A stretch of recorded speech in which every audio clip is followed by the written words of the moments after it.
I grew up in Mexico City, and every Sunday we would go to my grandparents' house to have a family meal. There were two certainties about this time. One, that I was going to eat delicious food, and two, that these times invariably turned to talking about the state of the family.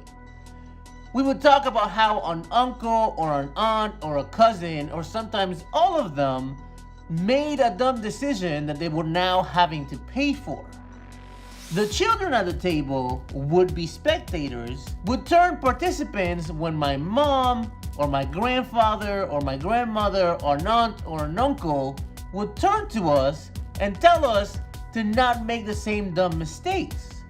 This was my family's very special way to teach the children in the family wisdom.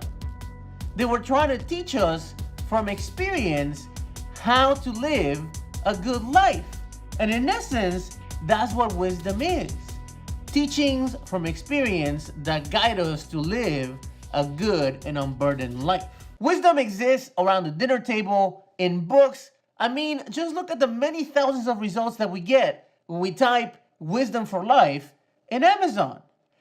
Even social media, for all of its poison, is also a place where celebrities, business leaders, and lifestyle gurus freely give us wisdom on how to live our life to its fullest potential. Wisdom is a popular topic now and has been for thousands of years.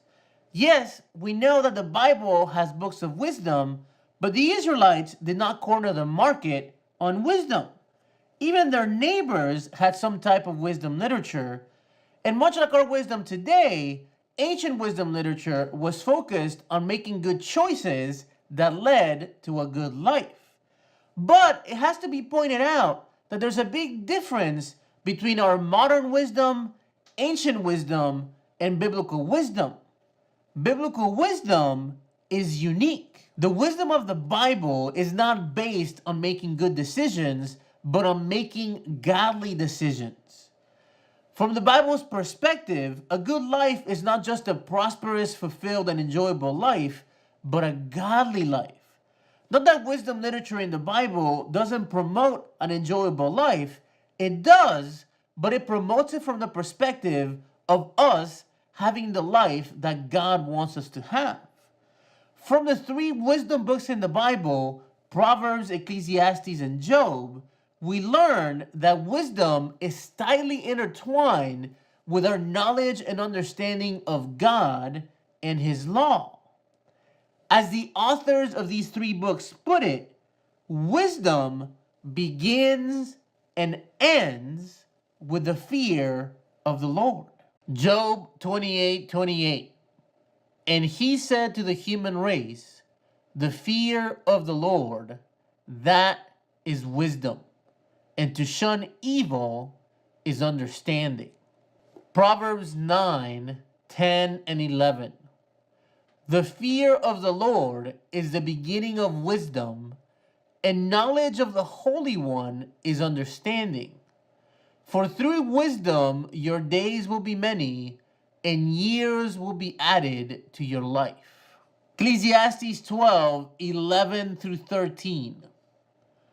The words of the wise are like goads, their collected sayings like firmly embedded nails, given by one shepherd. Be warned, my son, of anything in addition to them. Of making many books there is no end, and much study wearies the body. Now all has been heard. Here is a conclusion of the matter. Fear God and keep His commandments, for this is the duty of all mankind. The books of wisdom teach us that wisdom based on the fear of the Lord leads us to live the best life that we could live.